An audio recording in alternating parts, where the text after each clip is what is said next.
Want to know how to simulate a coin flip with probability check? Alright, so in this video, I'm just going to demonstrate you that.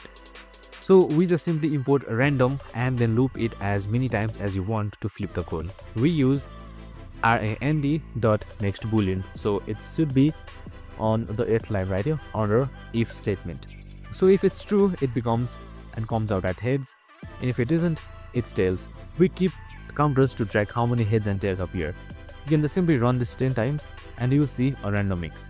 The counters at the end give a simple probability check, so you can show stats in real time.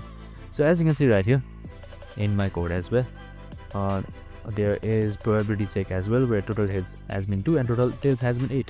So you can just simply copy and paste the code and modify it yourself. And that's it. I hope this video helped.